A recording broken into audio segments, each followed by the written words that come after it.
Salut la compagnie, c'est Jules Melon et aujourd'hui dans un procédé critique, après vous avoir enfin parlé d'Il était d'une fois en Amérique la semaine dernière, et bien cette fois-ci, allons en Chine pour Il était d'une fois en Chine 2. Bon, le titre francophone n'a rien à voir avec celui en VO, mais bon, c'est forcément pour surfer sur la popularité de la trilogie de Léon à l'époque.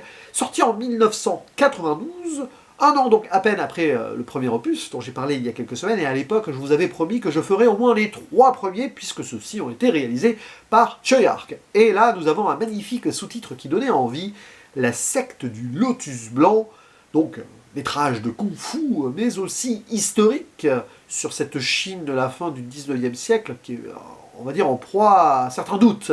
Et au casting, nous retrouvons évidemment Jet Li dans le rôle du personnage principal et héros chinois Wong Fei-hung, qui va croiser la route d'autres personnalités importantes de cette époque, notamment Lu Haodong, qui est joué par David Chiang, le docteur Sun Yat-sen, interprété par Zhang Tielin, voilà.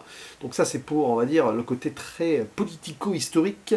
Mais on a évidemment quelques personnages, on va dire, fictifs qui ont été rajoutés à tout cela, notamment donc la Tanti, le retour du premier film, joué par Rosamund Kwan, et l'apprenti, alors je ne sais pas s'il a vraiment existé, mais il est là quand même, Leung Fu, mais là ils ont changé d'acteur, c'est Max Mock qui occupe ce rôle. Voilà. Bon.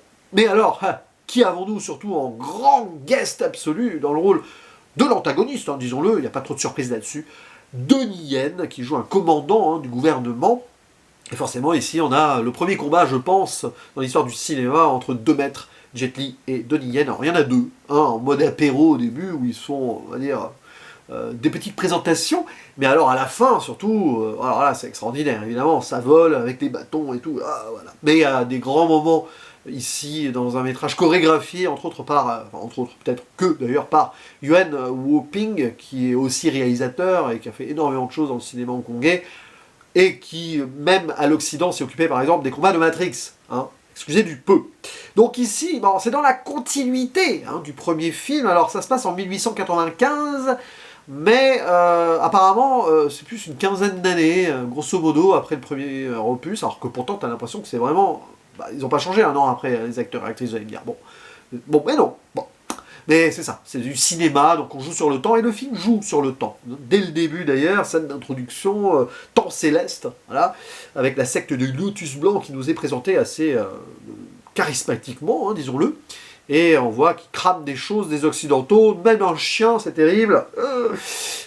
Tout un délire sur le chien, après évidemment, qu'on mange ou faut pas manger, parce que attention, mais surtout ce rapport au temps avec l'horloge qui crépite dans les flammes, et directement on sent que ça va rusher, parce qu'à la fin le temps presse. Bon, et justement, le temps incertain de la Chine de l'époque, où elle est un peu tiraillée, oui c'est sûr. Les impérialistes européens ont trop la main mise localement, les gens en ont marre, et certains veulent se rebeller. Et là, alors que Wong Fei-hung part à Canton, avec sa tante, enfin sa tante, c'est pas sa tante, du romance et tout, et un de ses apprentis, donc, qui reste, là, par rapport au premier film, eh bien, ils vont là-bas se retrouver en plein conflit, clairement, avec une secte locale, donc des extrémistes, un peu terroristes, qui veulent renverser le pouvoir et faire peur aux Occidents en les exterminant, leurs objets et eux-mêmes. Donc il y a des actes assez violents, c'est très dur, notamment à un moment dans une école avec de la chair humaine qui comme ça exposé pour bien montrer qu'on est cruel. Donc il y a des, voilà, ceux qui ne réfléchissent pas et qui utilisent même un côté très religieux, spirituel pour détourner aussi, on va dire, la pensée des gens, avec des subterfuges notamment, la puissance divine, ouais mais bon elle a ses limites, ça sera exposé dans le film d'ailleurs, l'idée que c'est du factice. Donc il y a ça, mais surtout il y a quand même des gens qui sont raisonnés, mais qui veulent quand même se battre, des révolutionnaires qui rêvent de la République chinoise, quoi. Et là, dans les figures historiques que nous avons, forcément, Lu Haodong et Dr Sun Yat-sen, oui, ça c'est un petit peu des gens qui sont restés dans l'histoire pour le côté républicain chinois. Il y a une république provisoire en Chine, notamment, enfin, début du 20e, 1912 je crois, et Sun Yat-sen sera le premier président provisoire.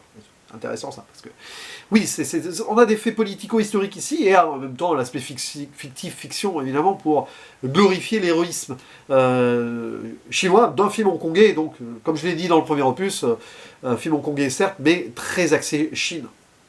Et évidemment, bah, Wong Fei-hung va se battre, va aider un petit peu les révolutionnaires et apaiser les choses ou pas, justement.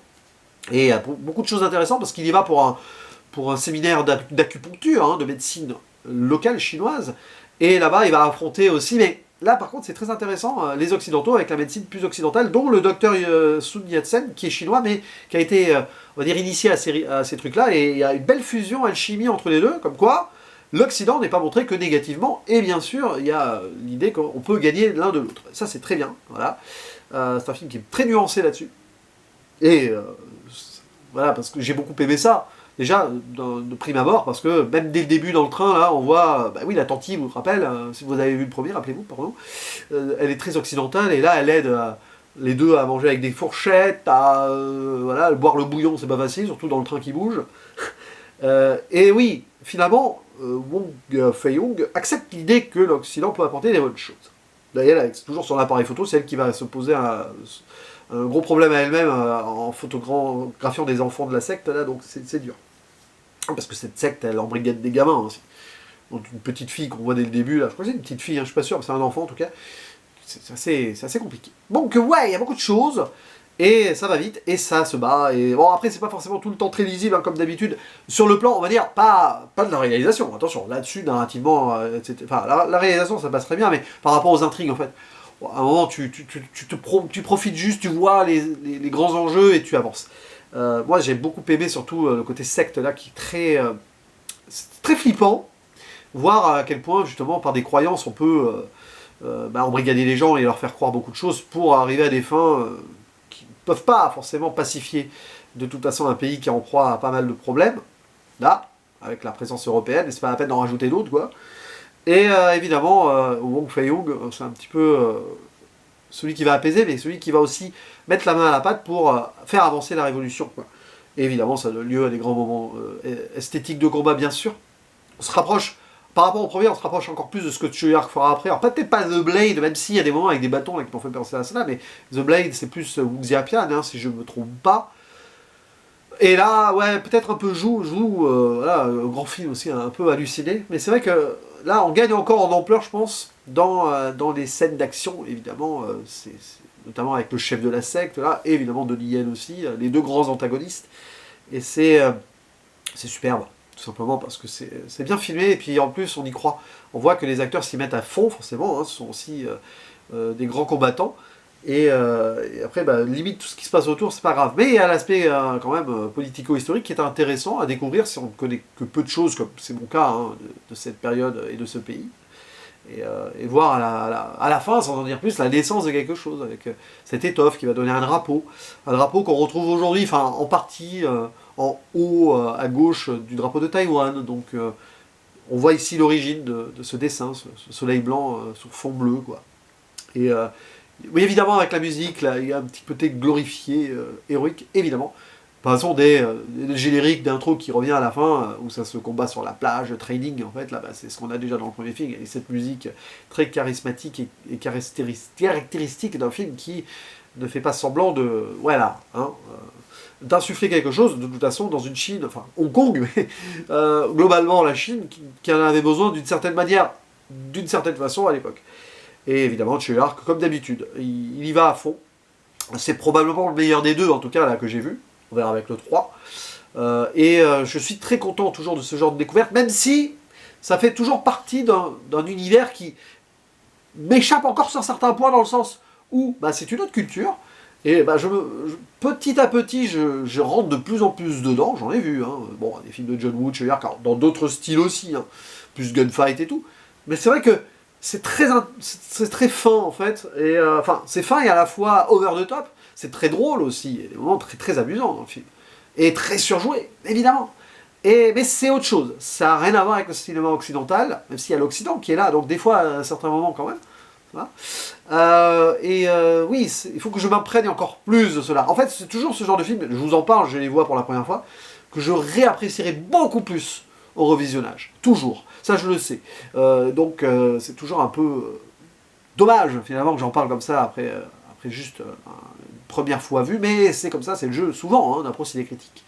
Donc n'hésitez pas à dire en commentaire ce que vous pensez de ce film, de son souffle épique, de ses combats, des premiers face Jet Li de Lien. Je sais pas s'il y en a eu d'autres après, là, et de tête, je sais pas, hein, peut-être.